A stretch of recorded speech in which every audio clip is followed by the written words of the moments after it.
Ang title ng isa-share ko sa inyo ay Masaya at Mahabang Buhay.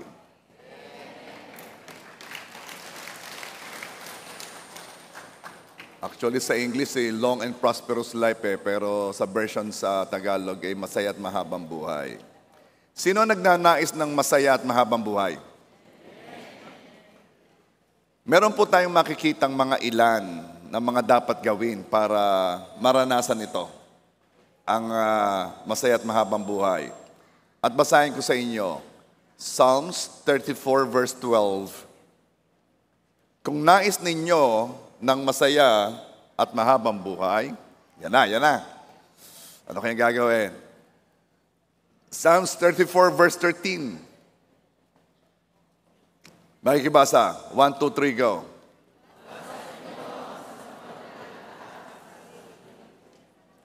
Hindi pala, yun pala ang kailangan para sa masaya at mahabang buhay. Iwasan ninyo ang masamang pananalita at pagsisinungaling.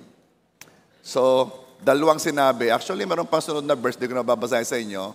God willing, pag-usapan natin sa ibang Sundays, ano? We will concentrate dito sa verse na to. Dalawang pinagagawa sa atin. Iwasan ang masamang pananalita. Psalms 34 verse 13. Iwasan ninyo masamang pananalita at pagsisinungaling. Malapit nang matapos ang taon. Mamaya ay New Year na. Hayaan natin na sa sunod na taon ay maiwasan na natin ang masamang pananalita. Itigil ang masamang salita laban sa ibang tao. Dumating na tayo sa punto na conscious tayo sa ating conversations. Ito man ay intentional or unintentional. Sinadya o hindi sinasadya. Ito man ay common expressions, biruan lang, o sadyang pakikipag-usap, maging conscious na tayo sa ating mga sinasabi. So, kahit expression katulad ng mga salitang, ito'y loko. Talaga? Yung iba naman, ulol. Pero meron talagang napakatunog. Napakaulaga. Ewan ko kung alam nyo sa ibang lugar, ano? Panis. Sino nagamit pa ng mga salitang ganyan? Susyunga-syunga. Ano ito? Di ko alam ibig sabihin nun. Okay. Magbabagong taon na. Baguhin natin ang ating vocabulary. Wala na magsasalita ng mga ganang salita. Amen ba? Alam ko namang marami sa inyo ay binago na ninyo ang inyong mga salita. Pero baka meron pa diyan. Next. Sabihin mo sa katabi mo, makinig ka. Itigil na ang pagmumura.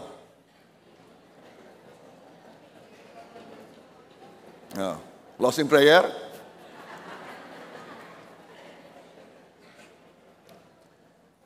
Santiago 3 verse 9, 10 and 11, let me read it to you. Sa pamamagitan ng dila, pinupuri natin ang ating Panginoon at Ama. Pero sa pamamagitan din ito ay sinusumpa natin ang ating kapwa na nilikhang kalarawan ng Diyos. Verse 10, mula sa iisang bibig nang gagaling ang pagpupuri at pagsamba. Mga kapatid, hindi dapat ganyan. Verse 11, maaari bang lumabas sa isang bukal ang matabang na tubig at ang maalat na tubig? Hindi. Alam mo, noong binabasa ko, parang nakikipag-usap siya. Hindi ito basta sulat lang eh. Maaari bang lumabas naman sa iisang bukal ang matabang na tubig? At ang maalat, hindi. So, gusto ko maunawaan natin, iisa ang kailangan lumabas dito. Pipili ka, maalat o matabang. Hindi pwedeng pareho. Pastor, paano ko maapektuhan ng salita lang? Eh, salita lang naman yan. Yun nga, salita lang eh. Pero why is it na it can change the feelings or the mood of the person who heard it? Salita lang eh, pero bakit naapektuhan ang feelings o ang mood nung nakarinig? Our soul is powerful. Soul meaning emotion, will, our decisions, our words. Napaka-powerful. Kayang mag-release ng ating soul ng love at maramdaman yon ng kausap natin. Pero kaya ring mag-release ng ating soul ng anger o galit at maramdaman din yon nung nakakarinig. Kaya hindi magandang pakiramdam ng minumura eh. Sino dito pag minumura, parang siyang enjoy na enjoy. Parang wow, I feel good, more. At pwedeng magresulta kapag may minumura, ay magalit. So, kung iyang salita hindi nakaka-epekto, bakit kaya niyang baguhin ang mood mo? Eto pa, kahit hindi siyang minumura, pero nandoon siya at naririnig niya, ramdam niya siyang minumura.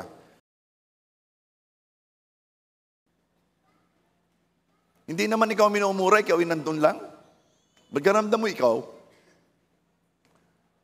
Eto ba, kung katatapos lang ng pagmumura sa isang lugar at pumunta ka doon, yung tapos na ha, ramdam mo pa rin sa atmosphere na may kakaiba sa lugar na yan. Ramdam mo na nagkalabasan doon ng masasamang salita. Kung makikita lang ng mga nagmumura, ang ibinubugan nila sa espiritual, baka mangilabot sila. Kahit si nagmumura, ay ramdam na may nire-release siyang power pag nagmumura siya. Na pwede rin magresulta ng fear at intimidation sa minumura. Kaya may mga bata nagkukwento eh. Tumatago na daw sila pag dumating ang kanilang ama, lasing, at nagmumura na. Tumatago na sila. Bakit? May resulta kasi ang mura eh. Ito'y nagre-resulta ng takot at intimidation. Kaya itong pagmumura ay ginagamit ito ng marami sa pangongontrol. Kapag gusto nilang mangyari, para mangyari ang gusto nila, sila'y nagagalit at nagmumura. Ang feeling ng taong nagmumura ay siya ang tama. Pero kung ang purpose mo sa pagmumura ay mag-correct, there are other ways to do it. Ang feeling ng nagmumura ay mas mataas siya kaysa minumura. Walang nagmumura ang mali at nagpapakumbaba. Wala. Basta yan ay nagmura na, ang feeling niya ay siya ay laging tama. Kaya pag ya'y malimit magmura, yan ay laging tama. Ang feeling niya. At merong nagmumura tuwing umaga. Ang feeling niya, tama siya tuwing umaga. Remember, ang sabi ni James, ang minumura mo ay katulad mong nilikha ayon sa wangis ng Diyos. Wala kang pagkakaiba sa minumura mo. Nilikha rin yan ayon sa wangis ng Diyos. At wala kang karapatang gawin yun sa Kanya. Pareho lang kayong nilikha ayon sa wangis ng Diyos. And of course, we have heard many negative things affect our health pag nagmumura. Yun ay alam na ninyo. Ramdam nga nyo eh. From ulcer, paragang antiyan eh, paragang nagbubuhol antiyan eh, pag nagmumurang di malaman. Nataas ang BP. Kung yan lang pagmumura ay nakakababa ng BP, ay talaga namang i-recommenda ko. And of course, heart issues and other things. Now listen to this. Actually, ang pagmumura ay demonic. May sa demonyo yan. Bukod sa soulish power na lumalabas pag nagmumura, ang pagmumura ay pwede rin sakyan ng demonyo. Kahit mga satanista, mga warlock, mga nagwi-witchcraft, pag nag-release ng sumpa ay laging may kasamang mura at blasphemy sa Diyos. Marami sa na-encounter namin ng mga karga o napoposes, pag nag-react na ang karga, nagmumura. Gustong mang-intimidate at gustong manakot. Pero wag natin kakalimutan ang sinabing dahilan ni James kung bakit dapat itigil ang pagmumura. Ito'y dahil hindi pwedeng ang dila na ginagamit mo sa pagsamba. Sinong sumamba kanina? Anong ginamit mo sa pagsamba mo? Yang dilang iyan na ginagamit mo sa pagsamba ay siya rin gagamitin mo sa pagmumura? Hindi pwede. Siguro, magpagawa ka ng isa pang dila. Pero yung dila mong yan, na ginamit mo kanina para awitan ng Diyos, para doon lang yan. Are you there? Narinig ko yung sabi ng isa. We are the temple of the Holy Spirit. Ang Holy Spirit nasa katawan natin. Ang ibig sabihin, ang kamay natin ay pwede nating ipagamit sa Holy Spirit at gawin ang dapat itong gawin. Ang paa natin ay pwedeng ipagamit natin sa Holy Spirit at dalhin tayo sa dapat nating puntahan. Ang mata natin ay ipagamit natin sa Holy Spirit at tingnan lamang ang dapat itong makita. Ang tanong, saan mo dinadala ang Holy Spirit? Comfortable ba siya sa pinagdadalhan mo? At ibabalik ko sa dila. Ang dila ay ginagamit ng Holy Spirit.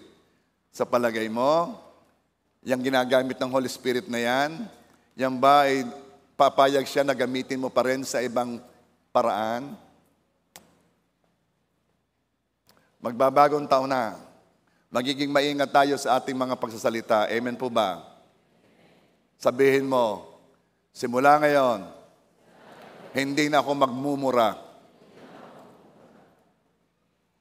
Bakit parang nalungkot kayo? Parang kayo inawawala na kung ano Okay. Itigil ang masasamang salita laban sa ating sarili. Kanina, itigil ang masasamang salita laban sa iba. Ngayon, itigil mo ang mga masamang mong salitang sinasabi laban sa iyong sarili. Be good to yourself. Stop speaking negative things about yourself immediately. Kung ikaw ay may sinasabi pa negatibo sa iyong sarili, itigil mo na kaagad-agad. You are a prophet to yourself. You can choose kung anong i-declare mo sa sarili mo. Kumusta kayo?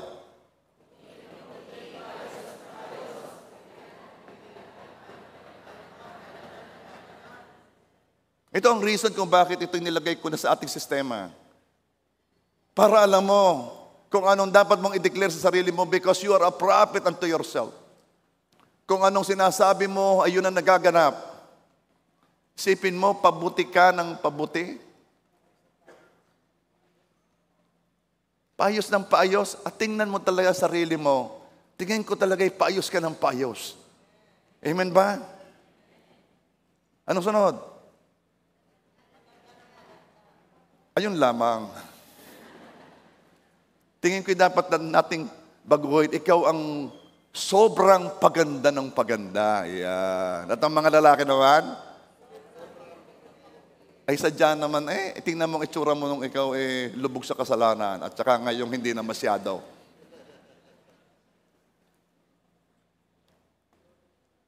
Ang kasalanan nakakatanda na itsura.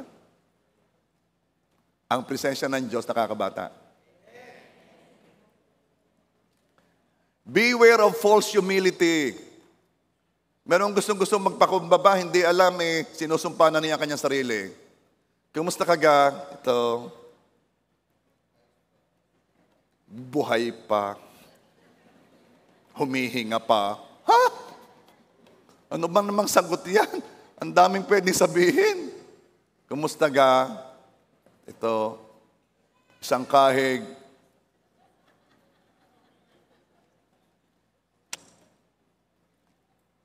Kumusta ka ga?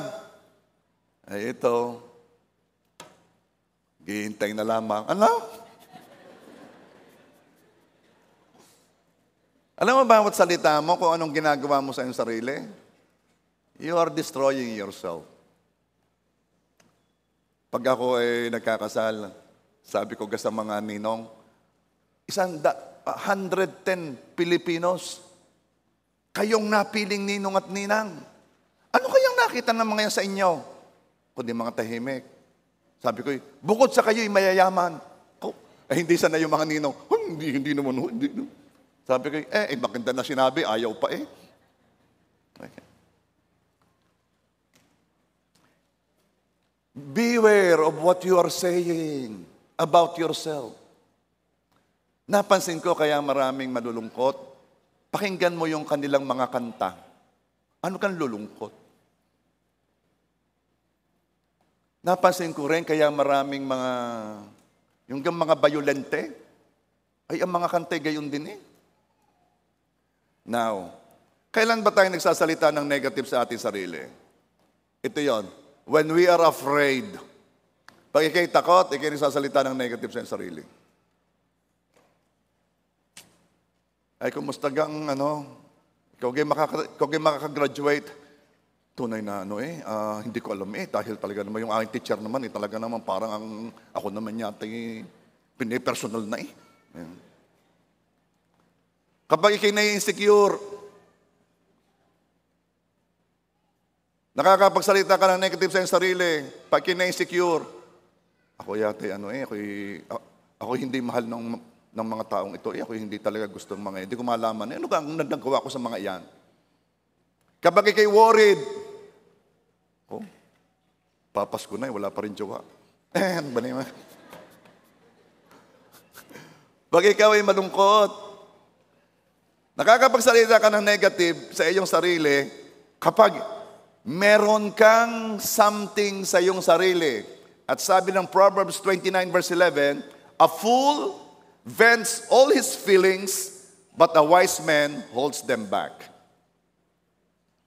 Ewan ko, hanggang ngayon medyo hindi ako pabor doon sa lagi nang nagbe-vent out, nagre-release. Lahat na naman nire-releasean Facebook, Instagram. Magaling ako ang nire-release yung magaganda eh. Highs. A fool vents all his feelings. Huwag kayong release ng release. Pwede namang halimbawa at kayong malungkot na sabihin mo pagkakasaya ka.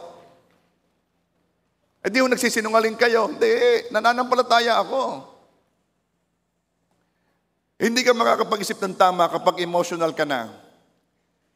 Kapag napansin mong emotional ka na, pahinga, tigil. Hindi ka makakapagpasya ng tama pag ikaw ay galit, pag ikaw ay takot, pag ikaw ay worried. Kasi na-overtake na ng mga iniisip mo ang iyong damdamin, pati ang iyong desisyon. Alam mo sabi ni Job 3:25, ang kinatatakutan ko ay siyang nangyari sa akin, at ang pinaka-aayawan ko ang dumating sa akin. Ay may kinatatakutan, hindi niya dinil ang kinatatakutan, sa halip. Siguro inimik niya ng inimik. Verse 26, hindi ako mapalagay, wala akong kapayapaan, kaguluhan sa buhay ko'y walang katapusan. Kapag kaya na laman ng puso mo, i-deal mo na doon. Huwag mong i-vent out. So, pag-usapan natin, paano ba may iwasan ang pagsasalita ng masama?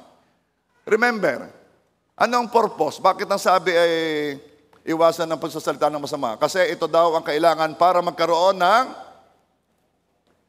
masaya at mahabang buhay. Paano may iwasan ang pagsalita ng masama? Una, baguhin ang laman ng puso o ng isip. Lucas 6:45. A good man brings good things out of the good stored up in his heart. And an evil man brings evil things out of the evil stored up in his heart. Kung ano ang iyong inipon sa puso mo, yon ang ilalabas mo. For the mouth speaks what the heart is full of. So, a good man will bring good things out of the good stored in his heart. So, ang point natin dito, kailangang mabago ang laman ng puso. Dahil kapag may dalahin ka, lumalabas sa'yo, halatang-halata ko. Yung mga nakakausap ko, pag may dalahin, hindi pa nadidil, lagi nang iniimik. Hindi niya mapigilan, laman ng puso eh. May sasabihin ako sa inyo, walang masyadong gustong makinig sa mga negatibong laman ng puso. Hindi siya nakaka-edify eh. Hindi masarap pag-usapan. Kailan nagsasalita ng masama laban sa ibang tao? Kapag ikay galit, kapag ikay inggit, o kapag may selfish kang ambition, sisiraan mo yon kasi meron kang gusto eh. At mahirap pigilan ng pagsasalita kapag galit na. Pag galit na, nangunguha ng lisensya. Lisensya mo, lisensya mo. Kailan tayo nagsasalita ng negative sa ating sarili? Kapag tayo takot, insecure, worried, at sad. Ibig sabihin, sinasalita lang natin ang pumupuno sa puso natin. Again, for the mouth speaks what the heart is full of. Kaya sa puso o sa isip pa lang, i-deal na natin. What you think, you will say. What you think, you will do. Ito sabi ng Proverbs 4:23, be careful how you think. Your life is shaped by your thoughts. Mag-ingat ka sa iyong pagsasalita. Ang buhay mo'y inaanyuan ng iyong mga iniisip. Pumunta ka sa isang lugar na, halimbawa Islam, o halimbawa lugar na hindi progressive, lugar na pakinggan mo mga salitaan doon. Umaga pa lang may nagmumura na doon. And they will say what they think. They will do what they think. Kaya sabi sa atin, be careful. Dito pa lamang, be careful na. Because what you think, you will become. Kung anong iniisip mo, magiging ganun ka. Proverbs 23 verse 7, for as he thinketh in his heart, so is he. Napakadaming mga teenager, ang ramdam sa kanilang sarili ay sila ay hindi maganda, sila ay kulang, sila ay at sila ay kumikilos ayon sa kanilang pag-iisip sa kanilang sarili because what they think they become. Meron din namang ang feeling napakaganda niya. Kaya kung kumilos, akala mo talaga, siya lang naman. Pero mas maganda ng ganon kaysa yung negative mag-isip.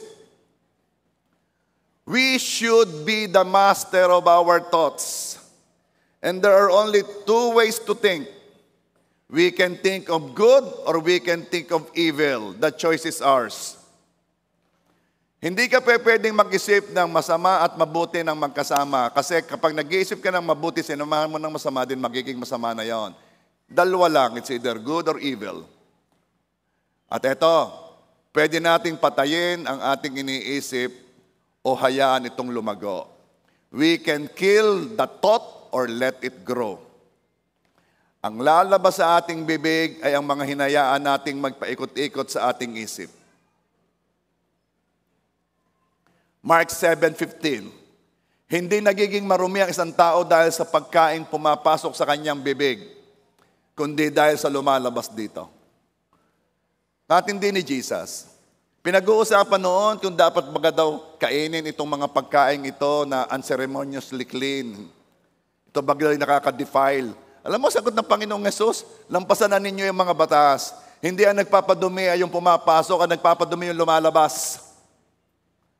Dahil ang sasabihin mo lamang ay kung anong laman ng puso mo. Kaya kung ang mga lumalabas sa bibig mo, dinidish out mo, ay puro negative, then madumi ang loob mo, sir. Madumi ang loob mo, ma'am. Kasi yun ang lumalabas. Kaya sabi ni Jesus, ang nagpapadumi ay ang lumalabas dito. Ang ibig sabihin, ang nagpapadumi yung nasa loob. Because the mouth will speak what the heart is full of. Now, how to get rid of the unrighteous thoughts? How to get rid of those negative thoughts? 2 Corinthians 10:5. Bring every thought into captivity to the obedience of Jesus Christ. Bring every thought into captivity. Ano ibig sabihin? Hulihin mo, i-capture mo yung mga iniisip mo. Huwag mong hayaang magpaikot-ikot yan sa iyong isip.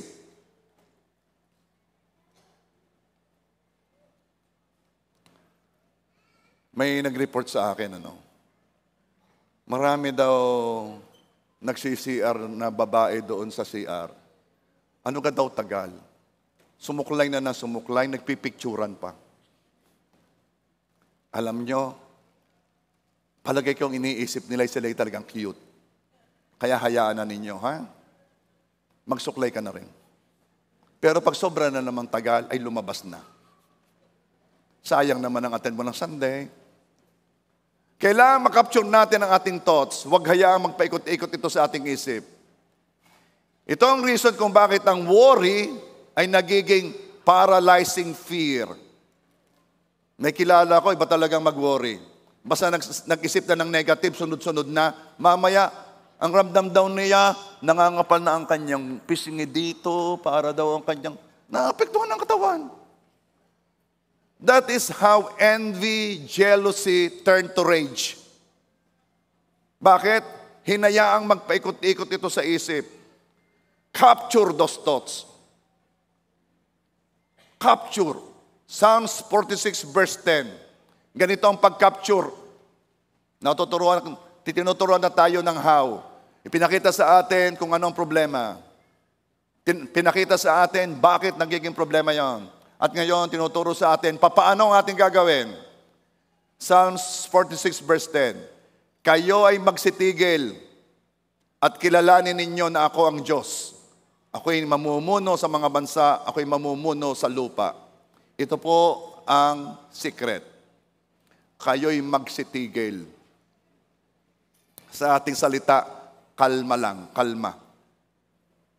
Meron talaga mga tao hindi na marunong kumalma. Hala, buntong hininga, kalma lang. Bakit? Ika-capture mo yung mga iniisip mong negative sa iyong isip, kalma lang. Naapektuhan ka na ng mga iniisip mo, kalma lang.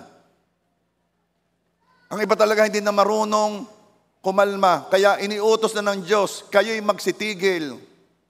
Kaya pag kami nagsasalita dyan ng negative, nagwo-worry, natatakot, meron diyang galit na, at lumalabas sa kanyang bibig, anong sasabihin mo?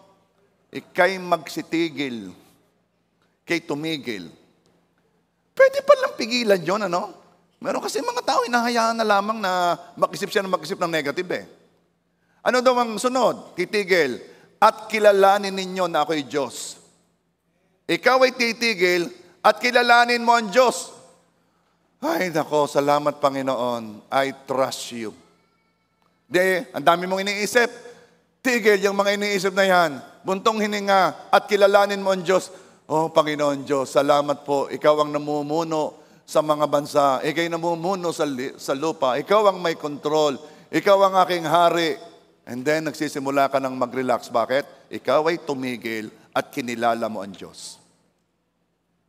Kaya marami na ang mga thoughts ay dire-diretso. Hindi kinikilala ang Diyos. Nag-aalala. Kinikilala mo ba ang Diyos? Nagwo-worry. Sa daming wino-worry, hindi nangyayari. Alam mo kung bakit? Kasi ang worry ay bulong ng kaway, tatakutin ka ng tatakutin. Sa mga napag-aralan talaga, napakalaki ng porsyento ng iyong wino-worry ay hindi nangyayari. At ang marami naman sa nangyayari ay you cannot do anything about it. Ano ibig sabihin? Wala talagang purpose ang pag-worry. Ang pag-alaala. Wala talaga yung purpose. Ikaw ay tumigil at kilalanin mo ang Diyos. Paano ang negosyo ko? Ika'y tumigil, kilalanin mo ang Diyos. Gawin mo yung principle ng Panginoon. Paano ang pag-aaral ko? Kalma, kalma. Kilalanin mo ang Diyos. Ang buhay mo naman is not about your schooling or education. Gusto ko ipakilala sa inyo si Migs. Yan pong si Pastor Miguel. Yan ay kasama na namin dito sa church nung una pa. Yan ay nagigitara. Bata pa yan. Ang pangalan niya ay Buboy. Ito man, nalaman ko yung Migs na. Pwede pala niyong palitan ng pangalan niyo. Noime, pwede pa, umabot.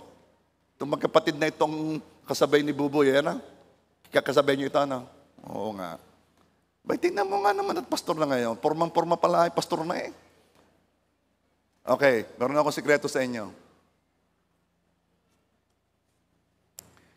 Si Buboy ay called ng Panginoon. Sobrang burden yan.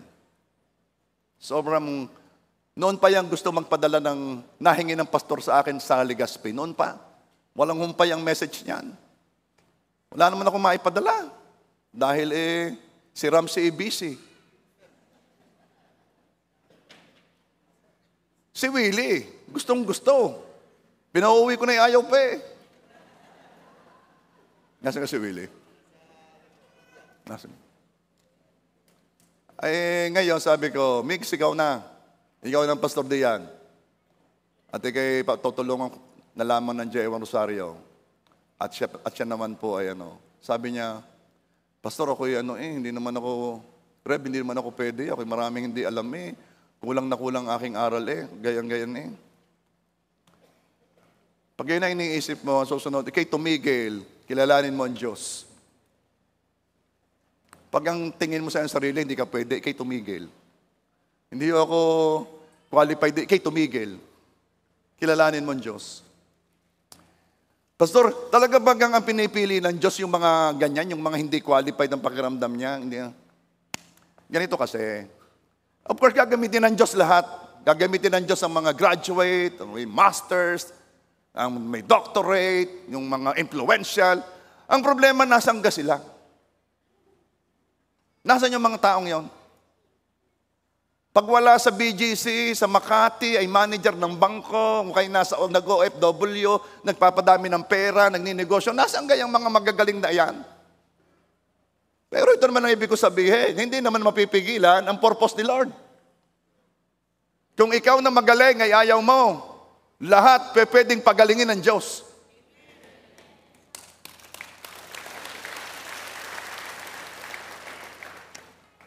Si Migs, di siya nakagraduate. Hindi ko na sasabihin sa inyo kung anong natapos niya. No? Pero yan ay nag-Saudi.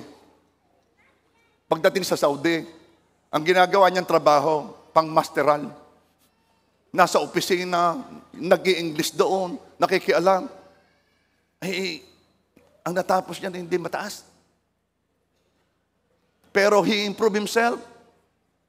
Siya nag-church doon, nagpagamit sa Panginoon. Alam mo ministry niya? Transportation ministry. Taga-sundo, taga-hatid. Hanggang ngayon, nakala niya yung pa rin ang ministry niya.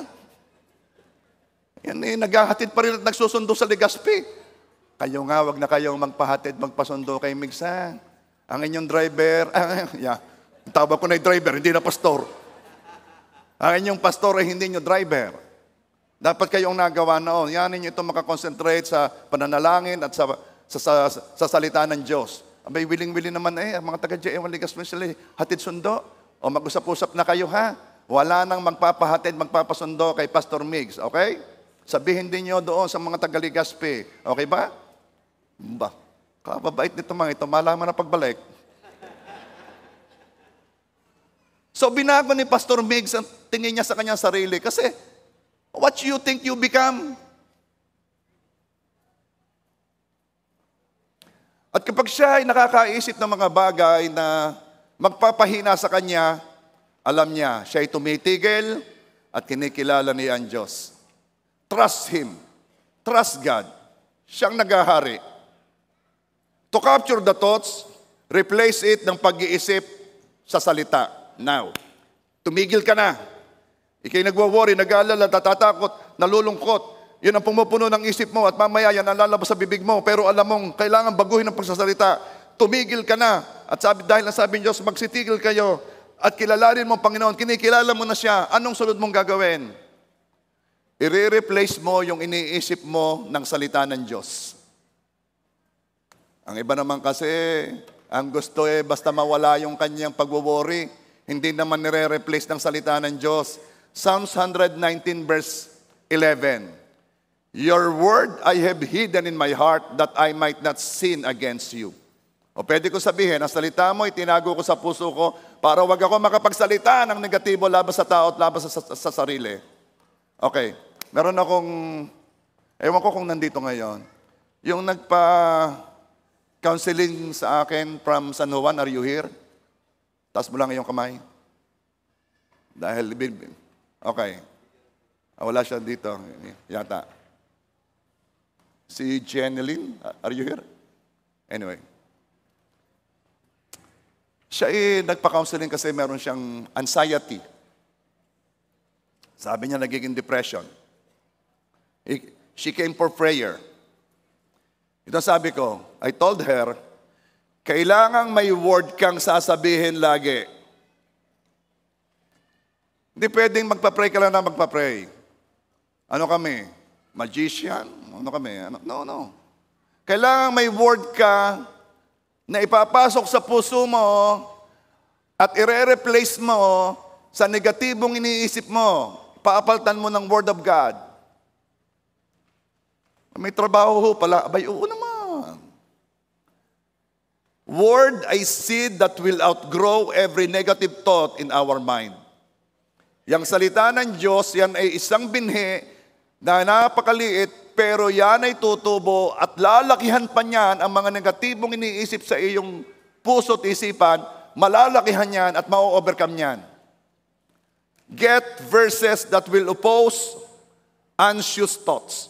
Kumuha ka ng verse na lalaban sa iyong mga iniisip na nakaka-worry sa iyo. Proverbs 12:25. Nagpapabigat sa puso ng tao ang pagkabalisa, ngunit ang mabuting salita ay nagpapasaya sa kanya. Kita mo, may pang-oppose agad. Nagpapabigat sa puso ng tao ang pag-worry, pero ang mabuting salita ay nagpapasaya. Kailangan meron kang salita sa puso. Verse that will oppose worries.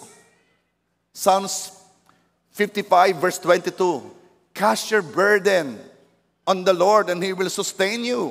He will never permit the righteous to be moved. Kapag ikaw ay nagwo-worry na biglang cast your burdens upon the Lord, ibigay ang kabigatan sa Panginoon. May salita ka na agad na o-oppose doon sa negative thoughts. Verse that will oppose fear and insecurities. Natatakot ka sa sitwasyon, natatakot ka sa future, nagwo-worry ka. Psalms 56 verse 3. When I am afraid, I put my trust in you. When I am afraid, I put my trust in you. Pag natatakot ka, kanino ka ba nagtitiwala? Takot ka sa future, kanino ka magtitiwala? At sabi ng Psalms, I put my trust in you. Kailangan meron kang word na nakatago. Psalms 118 verse 6, the Lord is on my side. I will not fear. What can man do to me? Sabi ng iyong boss, ikay namumuro na, isa pa, ikay sisanti na. Takot na takot ka. Naku, paano ang aking sweldo? Paano kikitain ko? Maraming nasa sa akin. Biglang nakita mo itong verse na to. The Lord is on my side. I will not fear. What can men do to me? Alam mo bang napakahalaga ng mental health? Maraming mga tao sira ang diskarte dahil sa negative thoughts na hinayaan niya magpaikot-ikot sa kanyang isip. Hindi na siya marunong mag-isip ng tama. Tinuturuan na lang sila ng psychiatrist kung paano mag-isip. Tuturuan sila, come on, dictate to yourself, tell yourself this. Kasi yung pattern na kanila ng pag-iisip ay laging papunta sa negative, laging papunta sa self-destruct. Nagiging OC, obsessive-compulsive na. Hindi na nila mapigilan ang kanilang lungkot, ang kanilang worry, papunta na ng papunta doon. Sasabihan ng psychiatrist, sasabihan siya lagi, ikaw ay okay. Walang humahabol sa iyo. Ang iyong mga anak ay okay. Sila tinuturuan kasi babaguhin yung pag-iisip. Huwag mong hayaan na dalhin ka ng pag-iisip mo kung saan ito gusto. Yung pag-iisip mo ang dalhin mo kung saan dapat. I-replace mo yung pag-iisip mo ng salita ng Diyos. Hindi na ako gagaling. Sinong may sabi sa'yo? Ay sabi ho nito, ang sabi ho noon, kasi ay sabi, ako daw, marami daw. Well, kung marami nagkagayon, may sasabihin ako sa iyo, meron ding hindi ganon. Pastor Bill, baka binibigyan mo ng false hope. No, I am giving hope. It's not false. I am giving Jesus. Why? Kasi napakahirap mamuhay sa mundong ito na walang pag-asa. Napakahirap. Ang taong walang pag-asa, alam mo, wala na yan. Ang bilis mag-deteriorate. Sino dito nagbabasketball? Alam niyo kung bakit masarap panoorin ng basketball? Meron silang never say die attitude. Yung gang ang lamang ng kalaban ay mahigit 10. Last 2 minutes, ay kung lumaro ay talagang never say die. Laging may pag-asa, laging may pag-asa. Kaya masarap panoodin ng basketball eh. Tingnan ninyo kung ang basketball ay ganito. Sa 4th quarter, lamang na ng 10 ang kalaban. Tama na, talo na tayo. Wala nang pag-asa. Pag inalis mong pag-asa sa isang tao, nawawala ang kanyang buhay. Nawawala ang kanyang zest for life. At ang salita ng Diyos nagbibigay ng pag-asa, the Lord is on my side. I will not fear. What can man do to me? Ano magagawa ng tao sa akin? Are you there? May choice tayo sa ating iisipin, mabuti o masama. Think righteous thoughts because we are what we think. You are what you think. Sabihin mo, I am lovable. Kung ikaw ay may asawa, sabihin mo, mahal ako ng asawa ko.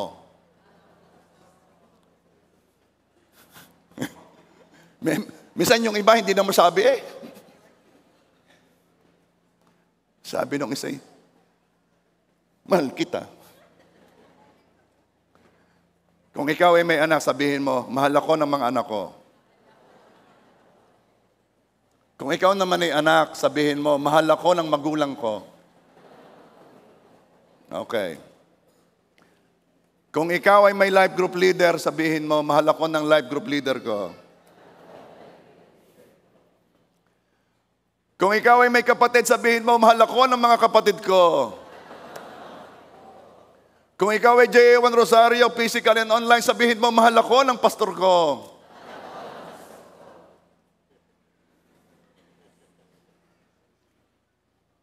Ito ngayon na sabihin mo. Ito mang katabi ko, kilala ko o hindi, mahal ako nito.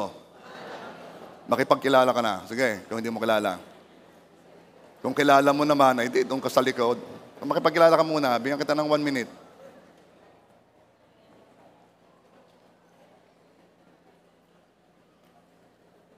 You are what you think. Kung pumunta ka dito at ang sabi mo, mga suplado, mga narito. Mga tao dito hindi namamansin. Ay di magiging gayon nga. Kasi may bumati na sa iyo, hindi mo tatanggapin na binati ka. Ngumiti sa iyo, hindi ka ngingiti kasi ang ramdam mo, hindi naman ako ngingiti anon, baka yung nasa tabi ko. May ngumiti sa iyo, ikaw yung nakaganyan pa, hindi naman yata ako. Ngiti-ngiti na sa iyo, sabi mo pa, ako ga. Sabi nung ngumiti, ikaw nga. Kahirap ka naman. Ako'y malimit sasabihin ni Melody, ba't mo binate? Kilala mo ga? Hindi. Ba't mo binate? Ay nakatingin eh. Basta nakatingin, batiin mo na. Parang mangungutang eh. Okay lang yan. You are what you think.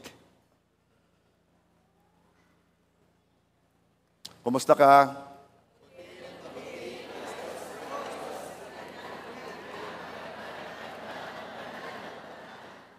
Kaya alam ninyo, pagkakagaling nyo dito, paglabas ninyo, ibagang lakad nyo. May spring.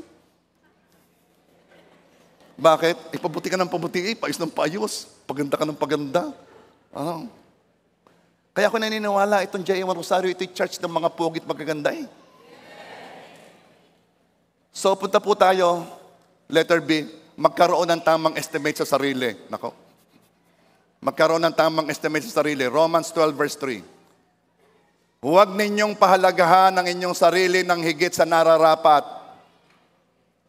Sa halip, pakaisipin ninyong mabuti ang tunay ninyong katatayuan ayon sa sukat ng pananampalatayang ipinagkaloob ng Diyos sa bawat isa sa inyo.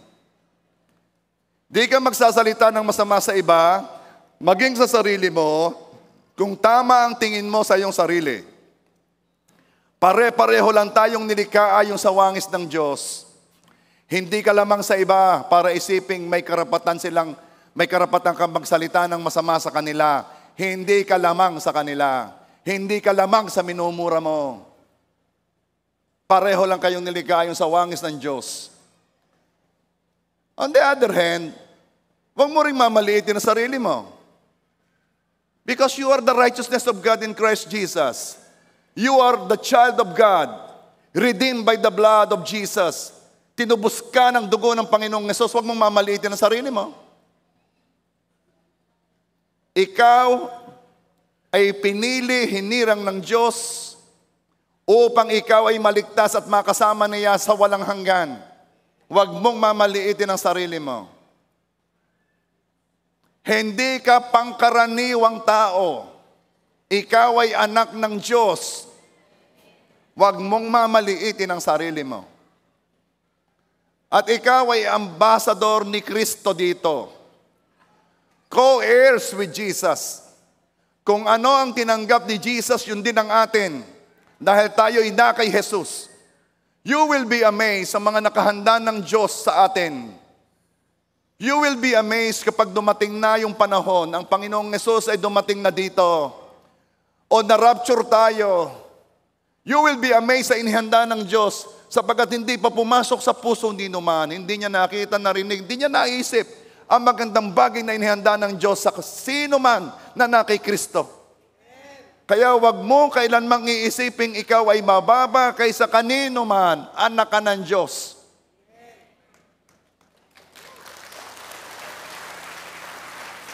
Hindi ibig sabihin naglilingkod kay mababa ka. Ang sabi ng Diyos, if you want to be great in God's kingdom, be the servant of all. Matalino ka lang. Hindi ibig sabihin nagpapakumbaba ka ay talagang mababa ka. Matalino ka lang. Dahil ang nagpapakumbaba ay itinataas ng Diyos. Matalino ka lang.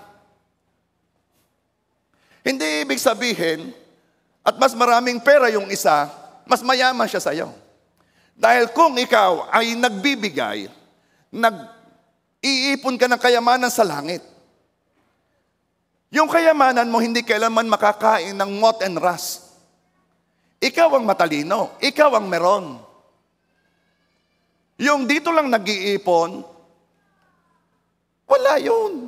Dito lang mayaman yun. Pero ikaw, mayaman ka sa kaharian ng Diyos. Kaya kikilos ka ng mayaman. Ito kasi problema eh. Akala ng iba, kailangan nila ng pera para may magawa. Ang kailangan mo ay ang Diyos para may magawa. I can do all things through Christ who strengthens me. Are you there? Sunod. Letter C, maniwala na may nangyayari pag nagsasalita. Itong iyong mga iisipin para maingatan mo pagsasalita mo. Maniwala ka na may nangyayari pag ikinagsasalita. Maniwala ka na bumubunga ang mga sinasabi natin. Proverbs 18:21, death and life are in the power of the tongue, and they that love it shall eat the fruit thereof. Ang buhay at kamatayan ay nasa kapangyarihan ng ating dila. Ang dila na ginagamit mo sa pagsamba, na sabi ni James, wag mong gagamitin sa pagmumura, ay nandyan sa dilang iyan ang buhay at kamatayan. At siya na umiibig ay kakain ng bunga nito. Siyang umiibig sa lumalabas sa dilang ito'y kakain ng bunga nito. Gusto ko'y maganda ang mangyari sa akin, kaya ang lalabas sa bibig ko'y magaganda. Sinong gusto mapagpala? Sabihin mo, Lord, make me a blessing. Pastor, gusto ko'y mapagpala. Ba't ka parang ako pa ang magiging? Okay. Hindi ka magiging blessing kung hindi ka muna ibe-bless. Kaya pag ang prayer mo, Lord, make me a blessing, hinihingi mo na doong ikay mapagpala.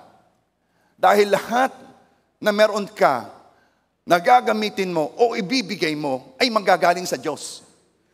So, if your prayer is to make you a blessing, then God will bless you with strength, with idea, with knowledge, with connection, with money, with long life, with everything, para maging blessing ka. Sinong gustong siya'y blessing? Masarap ang blessing. Kapag ikaw ay blessing, malayo ka pa, nakangiti na ang taong nakikita ka. Blessing ka eh. Pero kapag ikaw ay, hindi ko na itutuloy. Kung ang paniwala mo'y salita lang naman, pastor, salita lang naman niya. Totoo namang yung pinalalaki ang ano niya. Salita lang yan. Pag ang paniwala mo'y salita nga lang yan, iimik ka nga ng iimik. Walang ingat. Walang ingat. Paano ka magpe-pray sa may sakit kung ang paniwala mo hindi gagaling?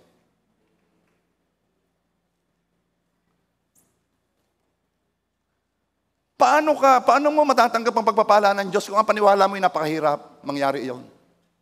Iniimik mo eh. Naku, ang buhay ngayon, ang buhay ngayon. Ano ang buhay ngayon? Ang buhay ngayon ay lamang na lamang ka kaysa sa panahon ni na David at ni na Solomon at ni na... Bakit? Noon ay walang washing machine. Noon ay walang dryer. Noon ay walang oven. Noon ay walang gas range. Ngayon lamang na lamang ka. So ano sasabihin mo? Ang buhay ngayon ay pabuti ng pabuti. Kailangan lamang ay kasama mo ang Diyos talaga. Kailangan lamang may buhay na ikinagtitiwala sa Diyos. Yun ang kailangan. Tumigil at kilalanin ang Diyos. I pray sa JA1 Rosario, walang warrior. Ano? Lagi tayong relax. At pag nagwo-worry ka na, sabihin mo sa katabi mo, papaalalahanan mo ako ha. At ito naman ang pagpapaalala mo, tigil. Parang gising, tigil. Biro lang yon ha? Baka nga gawin mo. Iimik ka nga ng iimik. Aray gawin mo. Alay, mahirap gawin yan. Ay, hindi mo nga magagawa. Ay, nako. Sino dito nagsasalita pa ng malas? Itigil mo yung salitang yan ha. Huwag hindi lalabas sa vocabulary mo. Okay? Mamamatay sa pagtawa eh. Bakit itong mga ito? Tatawa na eh. Negative pa sinabi. Ano lagi sinasabi? Pag umulan, pagkatapos ay iinit, anong sabi? Yun daw ay ano daw? Okay. Alam mo na mga hindi mo sasabihin. Please, walang magsasabi ng mahirap ang buhay ha. Hindi mahirap ang buhay. Sa Kristiyano, meron siyang Kristo. Si Kristo na ang naghirap para ang anak ng Diyos ay hindi na maghirap.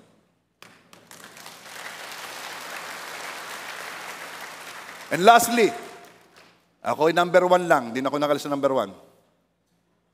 Alalahanin na bawat salita ay pagsusulit sa Diyos. Ito nakakano to.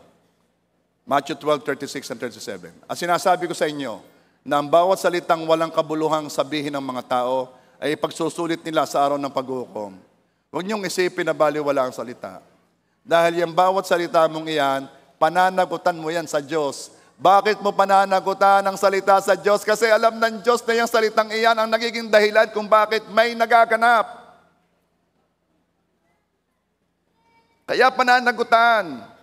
Kaya huwag mong isiping baliwala ang salita. Dahil kung baliwala ang salita, hindi mo pananagutan. At sinasabi ko sa inyo na ang bawat salitang walang kabuluhang sabihin ng mga tao, ipagsusulit nila sa araw ng paghukom. Pag yung sinasabi mo walang kabuluhan, wag mo nang sabihin dahil walang kabuluhan. Verse 37, sapagkat sa iyong mga salita, ikaw ay magiging banal at sa iyong mga salita ay hahatulan ka. Di ba God looks at the heart? Eh bakit sa salita hahatulan? Eh kasi kung anong nasa puso, lalabas sa imik, lalabas sa salita. Kung sa iyong salita hahatulan ka, hindi ko naman naiitago yan. Hindi naiitago ang laman ng puso kasi magbilang ka lamang ng ilan, lalabas yan. Kaunti lamang yung kulitan mo lang ng kaunti. Ay, ano ka masasabi mo sa taong yan? Napakabait ka ng taong yan. Yan ko lalabas na. Kasi may dalahin eh. Ayusin mo ang puso ha.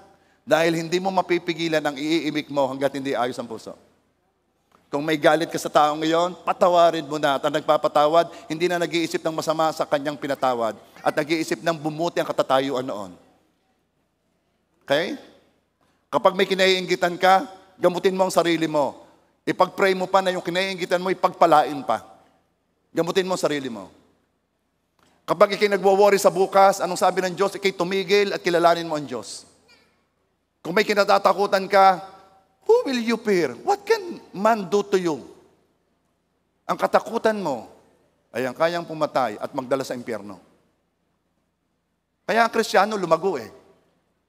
Dahil ang mga disipulo nung una, wala nang kinatatakutan. Kahit kamatayan, hindi kinatatakutan. So, in closing, meron tayong gagawin. Kailangan baguhin natin ang pattern ng ating pagsasalita. Kahit ulit-ulitin natin. Kailangan pumasok ito sa ating sistema. So, kindly stand up. Kumuha ka ng kausap. Yung isa muna magsasalita. Magsasalita ka ng 10 na magagandang bagay sa katabi mo. 10. Yung isa muna, may katabi ka na, may kausap ka na. Sige. Mahirap magsalita nag-iisa, pero pwede rin, pero mas maganda may kausap. May kaharap ka na ga. Okay. Sandali. Pandali na doon eh, di pa nagsisimula. Tingin muna sa akin. Hindi na napigilan, talaga naman JA1. Huwag kang magsasalita sa kausap mo na kayo'y magkaganyan. Haharap ka. Parang kahirap gawin ang sinabi ko, no? Titingin ka sa kanya habang sinasabi mo dahil naniniwala ka sa sinasabi mo. At sasabihin mo at least 10 na magagandang bagay sa kanya. Yun munang isang magsasalita. Magbibigay ako ng signal. 1, 2, 3, go.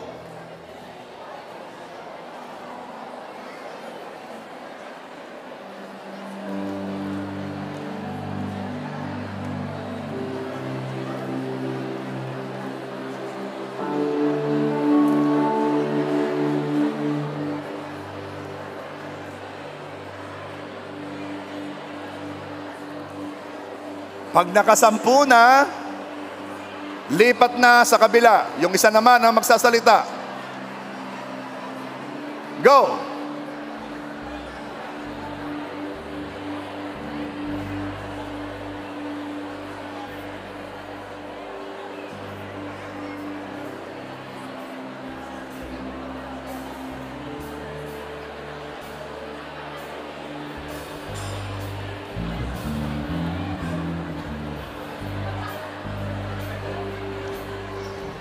Okay.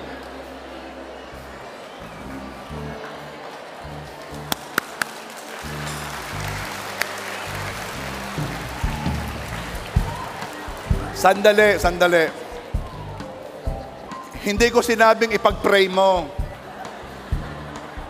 Ay, yung isa iiyak na eh. Sabi kong magsalita ka lang ng maganda. Okay? Isa pa! Hanap ka ng hindi mo masyado kilala. Yan. Baguhin mo ang isip mo. Gusto kanyang makausap. Gusto niyang makipag-usap sa iyo. Hanap yung hindi mo pa kilala. Yung hindi pa kilala.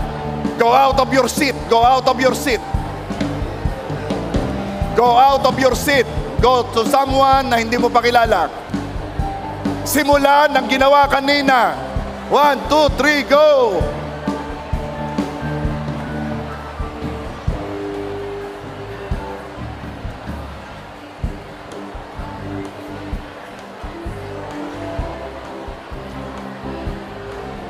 Gilbert, wala kang kausap, Gilbert.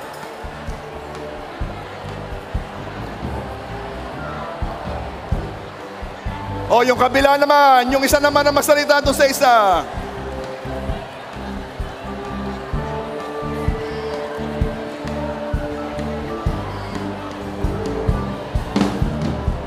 Buhay ko kay Kristo.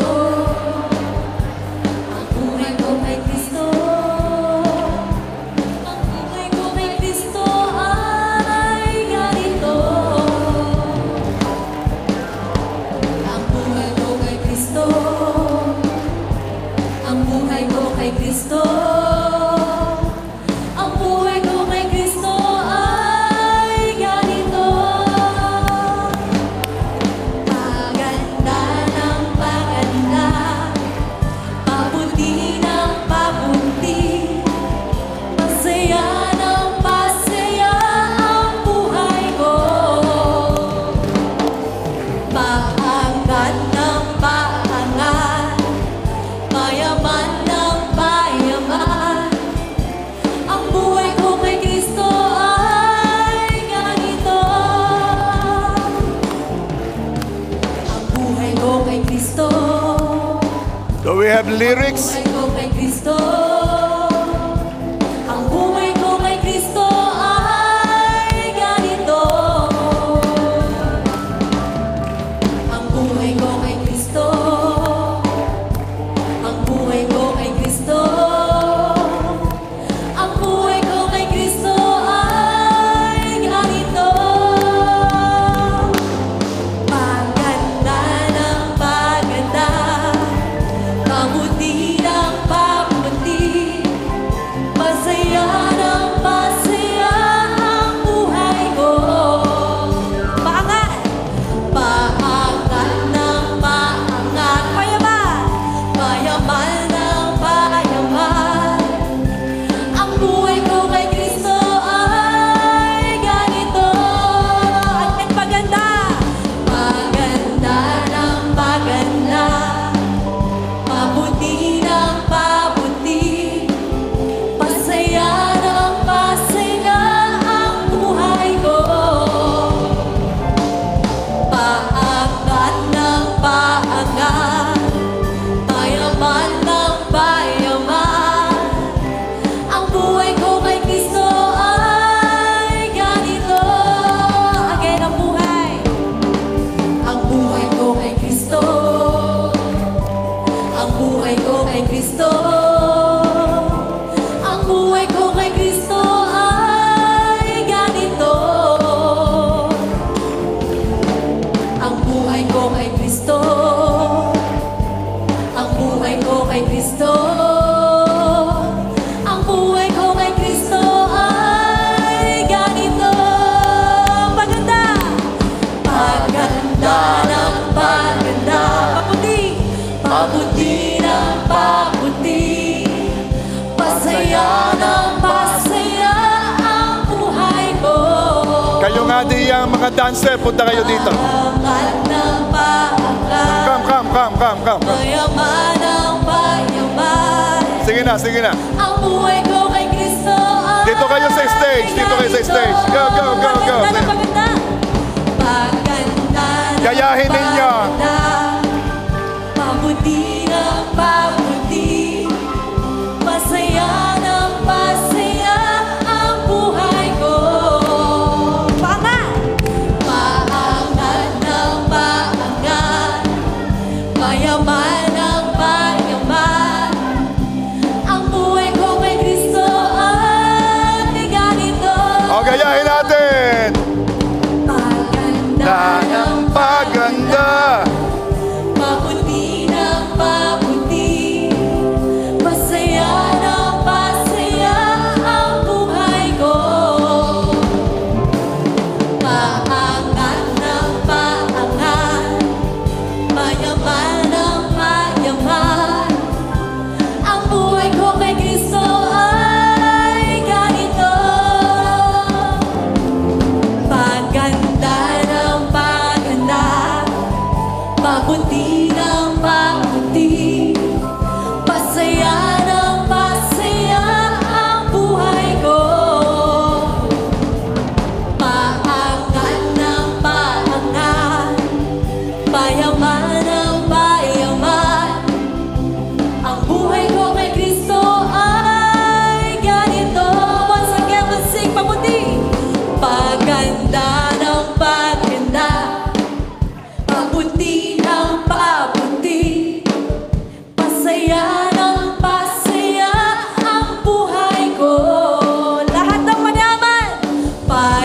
Payaman ng payaman, payaman ng payaman. Ang buhay ko kay Kristo ay ganito. Paganda ng paganda, paputi ng paputi, pasaya ng pasaya ang buhay ko. Paangat ng paangat, payaman ng payaman. Ang buhay ko kay Kristo ay ganito. Ang buhay ko kay Kristo ay ganito. Ang buhay ko kay Kristo ay ganito. Praise God!